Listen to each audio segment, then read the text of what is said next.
Therefore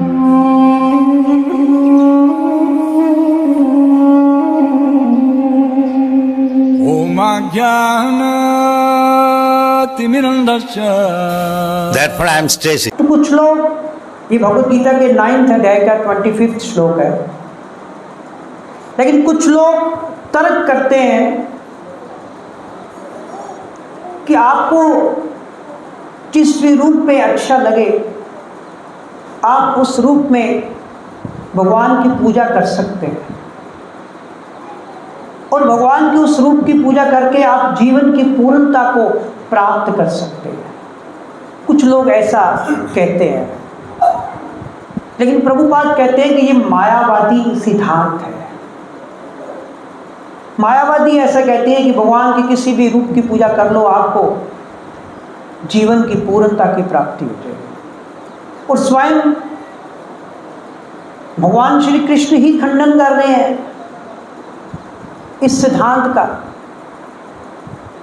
वे स्पष्ट कहते हैं इस श्लोक में भगवान श्री कृष्ण कि जो देवताओं की पूजा कर रहे हैं वे देवताओं के पास जाएंगे। सिंपल सी बात है, यान्ति देवव्रता देवान, भगवान कृष्ण कह रहे हैं।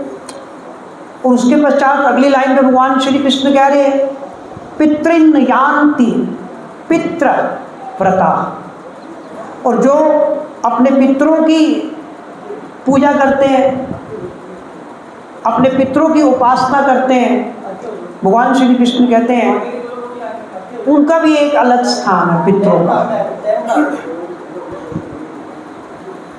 और जो पितरों की पूजा करते हैं वो पितरों के निवास स्थान पर जाएंगे जहाँ पितृ वास करते हैं। और भगवान कृष्ण कह रहे हैं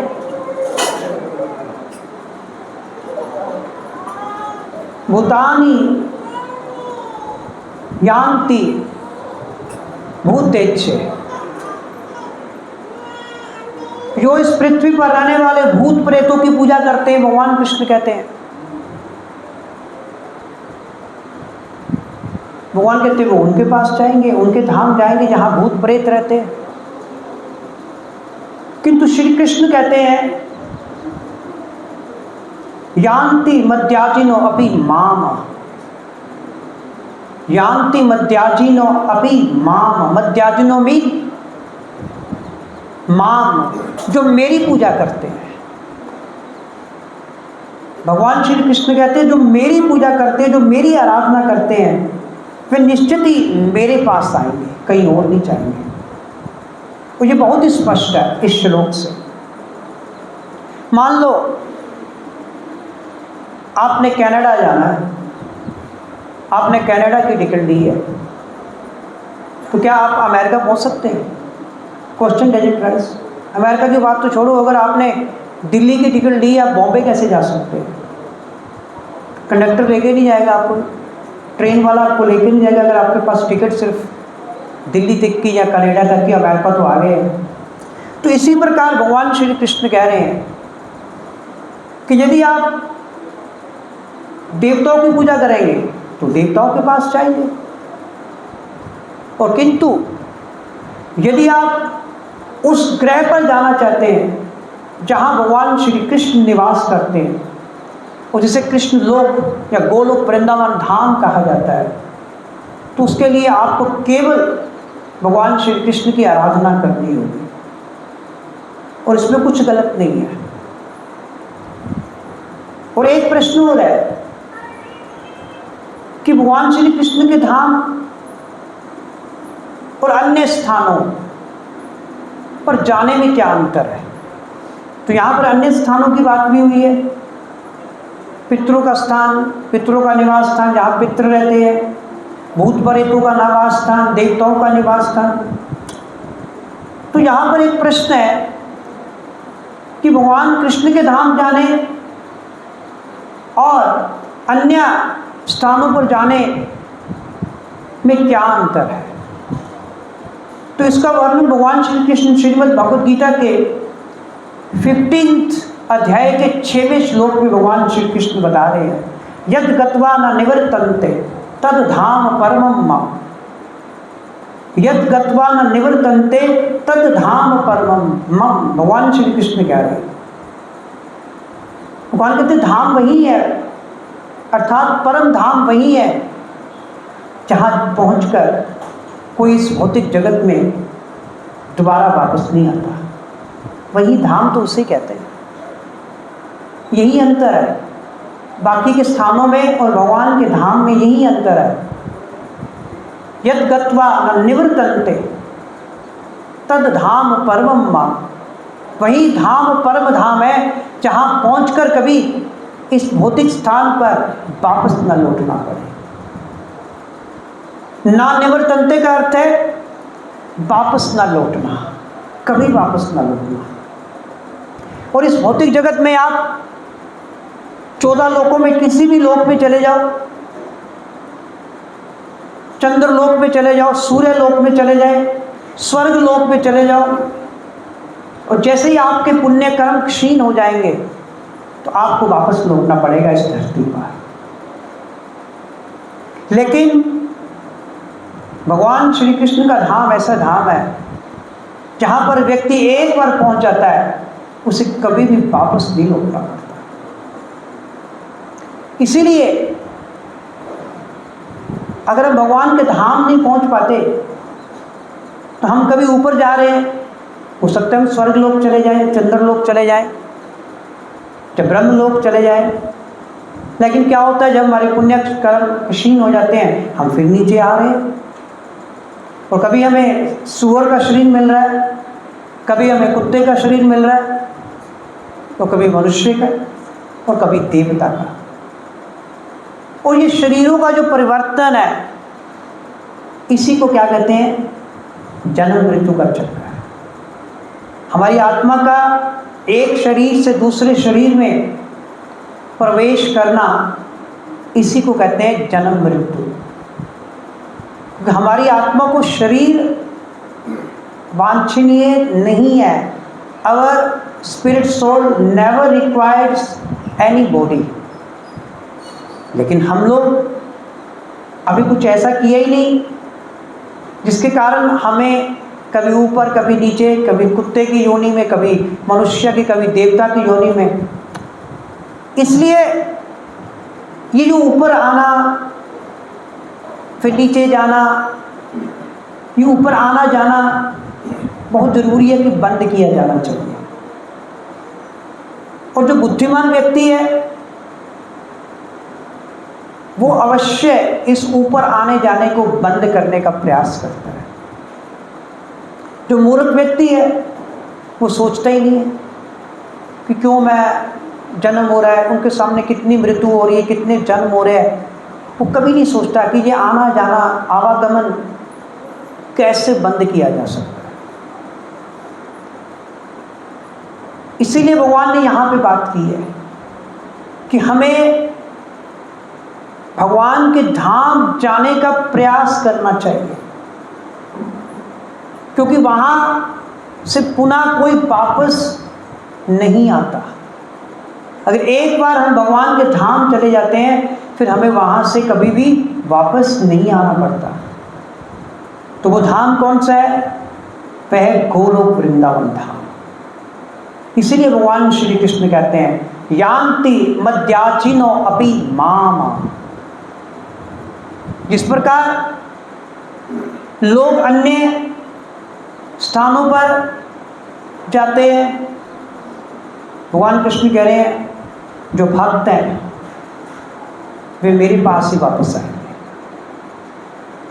भगवान कृष्ण निश्चित रूप से कह रहे हैं कि जो भक्त हैं वे मेरे पास ही आएंगे और कहीं नहीं जाएंगे, और कोई दूसरा स्थान ही नहीं है भक्तों के लिए। इवन भक्त को, हम लोग कार में प्रभु जी के साथ थे तो प्रभु जी को मैंने पूछा, प्रभु जी अगर हमें मरते समय भगवान का स्मरण ना आया फिर क्या होगा?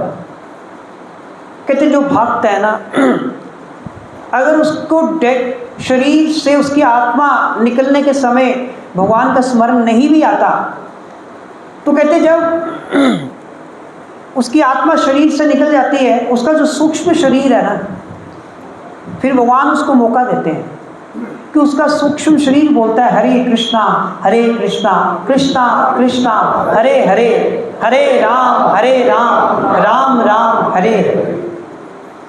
ये चीज़ भी हमें उस दिन पता चले कि आपका सूक्ष्म शरीर भी अगर बोल देगा, मरने के उपरांत भी भगवान कृष्ण का नाम या भगवान कृष्ण का स्मरण कर लेगा, तो उसी वक्त आपको जन्म मृत्यु से मुक्ति।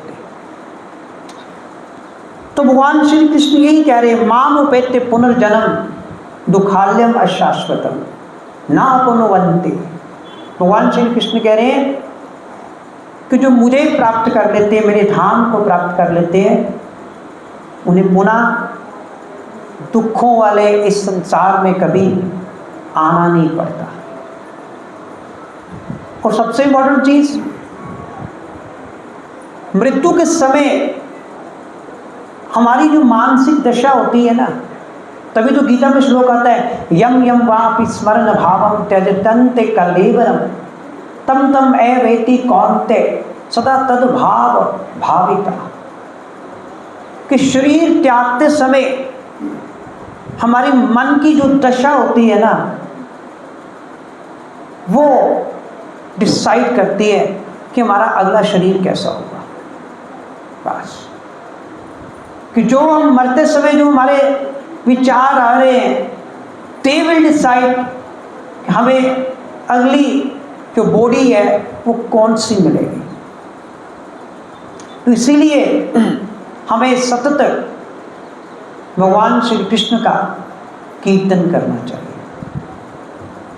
यदि हम सतत भगवान श्री कृष्ण के दिव्य रूप का हम कीर्तन करते हैं, उसमें सदैव रत रहते हैं, तो ये स्वाभाविक है, समवट नेचुरल, कि हमें मृत्यु के समय भगवान का चिंतन अवश्य होगा।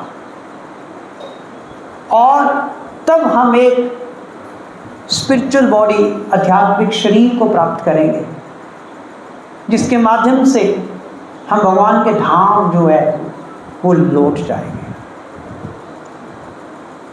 तो यही कृष्ण भावना का अभ्यास है, प्रैक्टिस। अभ्यासेन तु कौन्तेय, भगवान श्री कृष्ण कह रहे हैं कि जब तक आप प्रैक्टिस नहीं करेंगे इस चीज की, भगवान कृष्ण का स्मरण करने की, भगवान श्री कृष्ण का चिंतन करने की, तब तक हम सफल नहीं हो सकते। और जब तक आप अभ्यास करेंगे, जब तक आप भगवान की नाम जप का, उनके कीर्तन का अभ्यास नहीं करेंगे, तो कभी भी जीवन में सफलता नहीं मिलेगी। उसी प्रकार यदि हम स्वयं को भगवान श्री कृष्ण के गोलोक वृंदावन धाम में चाहते हैं कि स्थानांतरित करना, अगर हम चाहते हैं कि हम भगवान श्री कृष्ण के गोलोक वृंदावन धाम में स्थानांतरण हो जाए, तो फिर हमें क्या करना होगा? कृष्ण भावना का अभ्यास करना होगा। अब प्रश्न उठता है कि कृष्ण भावना का अभ्यास कैसे करें? बहुत सिंपल। भगवान श्री कृष्ण भगवद गीता के 9th अध्याय के 26 श्लोक में बहुत सिंपल कृष्ण भावना का अभ्यास बता रहे हैं। कौन सा श्लोक है? 9.26, जिसमें भगवान कृष्ण कृष्ण भावना अमृत का अभ्यास कैसे किया जाता है भगवान क्लियरली बता रहे हैं। पत्रम पुष्पम फलम तोयम, पत्रम पुष्पम फलम तोयम यो में भक्त्या प्रच्छति तदहम भक्त्या उपरतम अश्नामि प्रयतात्मना। भगवान श्री कृष्ण कह रहे हैं कि अगर कोई ये 4 चीजें कर ले,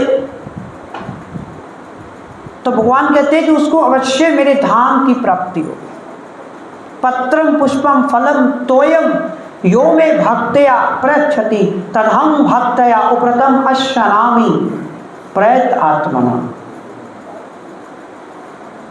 यदि कोई मुझे प्रेम से, भक्ति के साथ पत्ता, फूल फल और जल अर्पित करता है, मैं उसे भगवान कहते स्वीकार करता हूँ।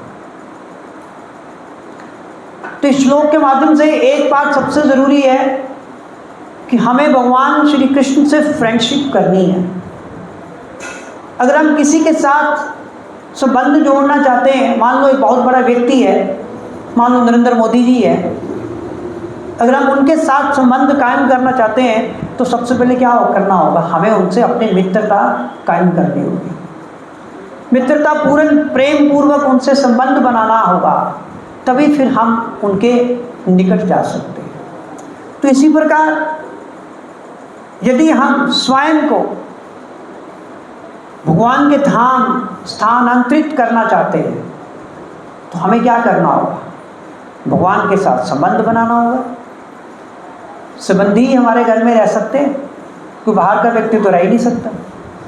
अगर भगवान के घर में रहना है तो भगवान के संबंधी ही रहेंगे। तो अगर भगवान के साथ हम संबंध बनाना चाहते हैं तो हमें भगवान से मित्रता कायम करनी होगी, हमें भगवान के साथ प्रेम करना होगा। और जैसे ही हम भगवान के साथ प्रेम पूर्वक मित्रता का संबंध कायम करते हैं तो हमें भगवान का धाम निश्चित रूप से प्राप्त होता है। लेकिन अगर कोई कहे कि मैं जबरदस्ती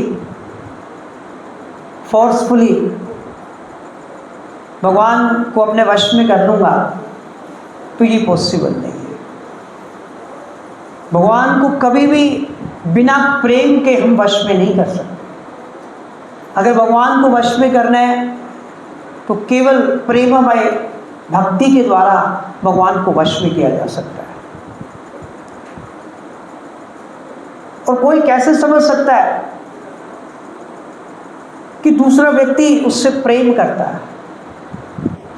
अब अगर हमें ये पता कराना है, ये पता लगाना है कि सामने वाला व्यक्ति हमसे प्रेम करता है या नहीं करता, तो इसके लक्षण है कुछ 6 लक्षण है। और उपदेश अमृत में चौथा श्लोक है, ददाति प्रतिगृह्णाति भुवम आख्याति पृच्छति भुंक्ते भोज्यते च एव षड्विधम प्रतिलक्षणम। कहने का मतलब ददाति प्रतिगृह्णाति, जिससे आप प्रेम करते हैं उसे अवश्य ही कुछ ना कुछ देना चाहिए। ये पहला लक्षण है। जिससे प्रेम होता है उसको देने समय हम कभी नहीं सोचते, चाहे जीवन की सबसे कीमती वस्तु ही क्यों ना हो, हम उसे देते हैं। बच्चों से प्रेम करते हैं ना, करोड़ों लाखों रुपया हम लुटा देते हैं ऊपर। जिससे आप प्रेम करते हो उसे अवश्य ही कुछ ना कुछ देना चाहिए। और ये पहला लक्षण है। और दूसरा लक्षण, उससे कुछ ना कुछ स्वीकार अवश्य करना चाहिए। अगर वो कुछ आपको दे रहा है तो आप उसे अवश्य स्वीकार करें। इसको कहते हैं ददाति प्रतिगृह्णाति। और दूसरा लक्षण है गुहम आख्याति पृच्छति, अर्थात आपको अपने मन की बात बतानी चाहिए। जिससे आप प्रेम करते हैं आप उससे कुछ छुपाएंगे नहीं, ये रियलिटी है। मैंने तो प्रैक्टिकली देखा, मैं जिससे प्रेम करता हूँ उसको सारी बातें करूँगा। जिससे आप प्रेम करते हैं आप उसको अपने मन की सारी बातें बताएंगे और उसकी भी बात सुनेंगे, उसके मन की बात भी आप सुनेंगे। ये नहीं केवल अपनी ही सुनेंगे। जिससे आप प्रेम करते हैं तो ये आदान प्रदान है, अपनी मन की बातें उनसे करेंगे। पता है, विश्वास है। जब हम किसी से प्रेम करते हैं तो एक विश्वास है। और जब उसको अपनी मन की बात बताते हैं ना, शास्त्रों में लिखा है हम अपनी इज्जत उसको दे रहे हैं। उसकी इज्जत, अगर वो अपनी मन की बात हमें बता रहा है, हम उसको लीक नहीं कर सकते। वो अपनी इज्जत हमें दे रहा है। तो ये प्रेम का एक आदान प्रदान है। और 5वां और 6वां लक्षण क्या है? भुंक्ते भोज्यते, च एव षड्विधम प्रतिलक्षण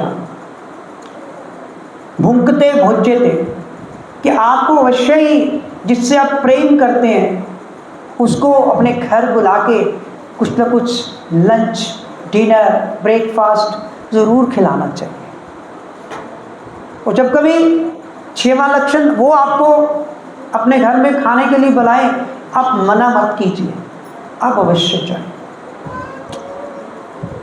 तो ये प्रेम के लक्षण है। और यही व्यवहार, प्रैक्टिकली यही व्यवहार हमें भगवान श्री कृष्ण से करना है। भगवान को कुछ ना कुछ देकर हम इसकी शुरुआत कर सकते हैं। हमें अवश्य ही भगवान श्री कृष्ण को कुछ ना कुछ देना चाहिए। अब किंतु मान लीजिए कोई व्यक्ति कहता है मैं तो बहुत गरीब हूं, ये 6 जो लक्षण बताए हैं उसमें खाना पीना देना, गिफ्ट देना मैं तो दे नहीं सकता। भगवान कहते मैंने तो पहले ही सॉल्व कर दिया, पत्रम पुष्पम फलम तोयम यो मैं भक्त्या प्रचते। अरे भगवान कहते एक पत्ता भी नहीं दे सकते, अरे कहीं से भी तोड़ लो पत्ता। संसार में इतने वृक्ष लगे हुए हैं, सड़क के किनारे कितने वृक्ष हैं, कोई रोकता है पत्ता तोड़ने को? भगवान कहते मुझे तो एक पत्ता दे दो, मैं तो उसी से खुश हूँ। अरे पत्ता नहीं दे सकते। भगवान कहते पानी तो फ्री में मिल रहा है, मैं तो पानी भी नहीं मांग रहा, गिलास भरा पानी भी नहीं मांग रहा, मैं तो एक बूंद पानी की मांग रहा हूँ। तोयम, फूल तो वैसे ही मिल जाते हैं। भगवान कहते ये तो काम कोई गरीब से गरीब व्यक्ति भी कर सकता है। ददाति प्रदाति, ये तो कोई भी कर सकता है। भगवान कृष्ण कह रहे हैं ऐसा कोई इतना गरीब नहीं है जो भगवान को एक पत्ता, एक पानी की बूंद नहीं दे सकता। तो भगवान कहते हैं कि मुझे ये पत्ता अगर आप अर्पित करते हो तो मैं इतने से खुश हूं। इसलिए भगवान कहते हैं कि यदि कोई मुझे प्रेम तथा भक्ति के साथ एक पत्ता, एक फूल, एक फल और एक पानी की बूंद अर्पित करता है तो मैं उसे स्वीकार करता हूं। अब इसमें विशेष वस्तु क्या है? पत्रम पुष्पम फलम तोयम यो में भक्त्या प्रयच्छति तदम भक्त्या उपरतम अश्नामि प्रयतात्मना। तो मोस्ट इंपॉर्टेंट चीज इसमें क्या है, कोई बता सकता है? प्रेम। भगवान को पत्ते की जरूरत नहीं है, भगवान को किसी चीज की जरूरत नहीं है, भगवान तो स्वयं पूर्ण है। हम सोचते हैं कि भगवान को हम कुछ ऑफर करेंगे तो भगवान संतुष्ट हो जाएंगे। भगवान को जरूरत नहीं है, भगवान उस पत्ते और फूल और फल और पानी की बूंद से आपका प्रेम लेते हैं भगवान से। तो सबसे जो महत्वपूर्ण वस्तु है वो प्रेम है। अगर उसमें प्रेम है, आपके एक पत्ते में, भगवान को एक पत्ता अर्पित करने में, एक फल फूल या पानी की बूंद अर्पित करने में अगर उसमें प्रेम है तो भगवान कहते हैं प्रयतात्मना अश्नामि। भगवान कहते हैं मैं उसे खाता हूं। अश्नामि का मतलब होता है खाना। भगवान कहते हैं मैं उसे खाता हूं। लेकिन ऐसा भी नहीं होना चाहिए कि भगवान ने कहा कि मुझे इन 4 वस्तुओं में से कुछ भी दे दो, मैं स्वीकार कर लूंगा, और आपके पास लाखों करोड़ों रुपये हैं, आप कहते हैं मैं एक पत्ता दे दूंगा, भगवान खुश हो जाएंगे। भगवान कहते हैं ये धोखेबाज है, he is cheating, he is cheater. इसके पास सब कुछ है लेकिन ये गरीब होने का नाटक कर रहा है।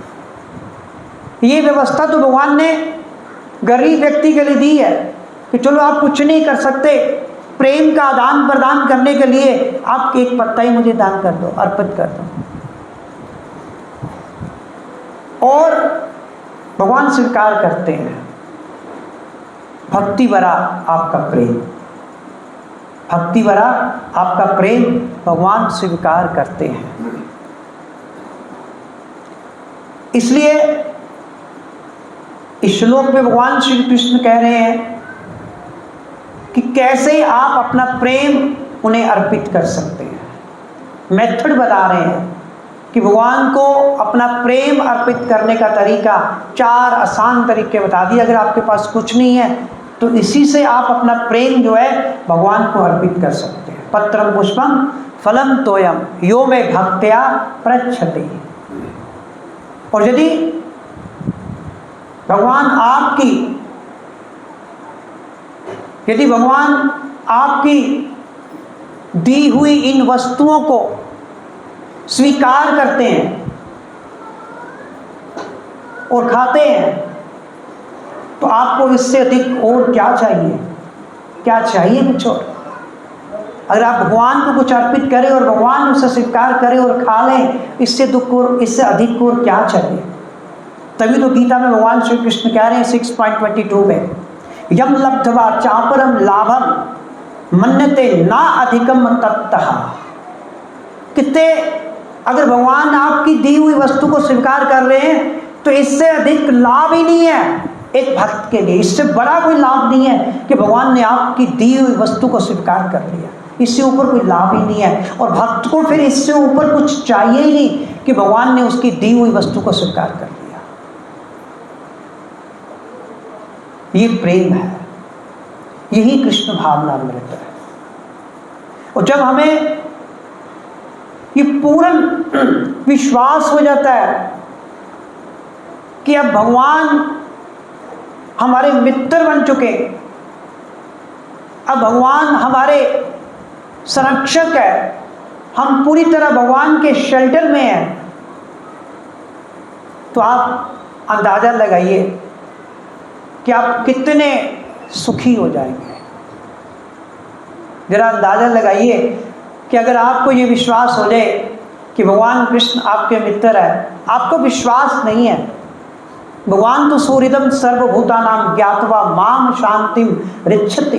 भगवान तो कह रहे हैं कि जो ये जान लेता है ज्ञात्वा माम, कि ये मेरे बारे में जो ये जान लेता है कि मैं सबका मित्र हूँ, भगवान कहते हैं शांतिम रिच्छति, फिर उसे शांति की प्राप्ति होती है, सुख की प्राप्ति होती है। हमें विश्वास नहीं है, लेकिन जिससे ये विश्वास हो जाता है कि भगवान उसके सबसे परम मित्र, उसके हितैषी है, फिर देखो उसके जीवन में कितना सुख और कितना आनंद है। इसलिए शास्त्र कह रहे हैं केवल अगर प्रेम करना है ना, केवल श्री कृष्ण से प्रेम करो, तब आप देखेंगे कि आपके जीवन में कितना सुख और कितनी शांति है। तब आप जीवन में सुख और शांति का अनुभव करेंगे। अभी नहीं हो रहा। जब आपको ये विश्वास हो जाएगा तब आपके जीवन में सुख और आनंद होगा। तब आप भगवान श्री कृष्ण जो कह रहे हैं, यान्ति मद्याजिनो अपि माम, जब आपको ये विश्वास हो जाएगा कि वाकई कृष्ण भगवान आपके हितैषी है, फिर यान्ति मद्याजिनो अपि माम, फिर जो भगवान श्री कृष्ण कह रहे हैं कि मेरा भक्त मेरे पास ही आता है, अभी हमें विश्वास नहीं है, तो उसके लिए भगवान ने सिंपल मेथड बता दिया कि अभ्यास करो। अभ्यासेन तू कौन्तेय, कि भगवान कहते हैं कृष्ण भावना का अभ्यास करो। और कृष्ण भावना का अभ्यास बहुत सिंपल बता दिया भगवान ने। अगर कुछ नहीं कर सकते, भगवान कहते हैं कि मुझे एक पत्ता पानी की बूंद फल और फूल ही अर्पित कर दो, इसी से मैं आपको अपने धाम ले जाऊंगा। कि कितना सिंपल मेथड है। तो क्या आप कर नहीं सकते? सभी कर सकते हैं, लेकिन जो ज़्यादा कर सकते हैं, भगवान कहते हैं वो धोखेबाजी है फिर, कि वो पत्ते और फूल पे ये अटक गए। तो लेकिन ये बहुत सिंपल भगवान ने मेथड बताया अपने धाम वापस लौटने का। तो बहुत सुंदर श्लोक है ये, यान्ति देवान देव प्रताप, कि अगर आप देवताओं की पूजा करेंगे देवताओं के पास जाएंगे, अगर आप भूत प्रेतों की पूजा करेंगे तो आप भूत प्रेतों के निवास स्थान जाएंगे, अगर आप देवताओं की, अगर आप पितरों की पूजा करेंगे तो पितरों के निवास स्थान। और अगर भगवान कहते हैं यान्ति मद्याजिनो अपि माम, अगर आप मेरी पूजा आराधना करेंगे तो आप अवश्य मेरे पास लौटेंगे। तो इसीलिए इस श्लोक का जो सारांश है कि हमें कृष्ण भावना अमृत का अभ्यास करना है, और फिर कृष्ण भावना अमृत के अभ्यास के द्वारा निश्चित ही हम भगवान के धाम लौटेंगे। भगवान चांस देंगे। मैंने प्रभु जी से पूछा इस बार कि प्रभु जी अगर मरते समय भगवान का ध्यान ना आया, हमने तो भक्ति भी सिंसियरली की है, मान लो, फिर हम कहाँ स्टैंड करते हैं? फिर भगवान ने कहा कि जब आप सूक्ष्म शरीर आपका जो होगा वो अवश्य ही भगवान का नाम लेगा, उस वक्त वो अवश्य ही कहेगा हरे कृष्णा कृष्णा कृष्णा हरे हरे, हरे राम राम राम हरे हरे, हरे कृष्णा। श्रील प्रभुपाद की जय।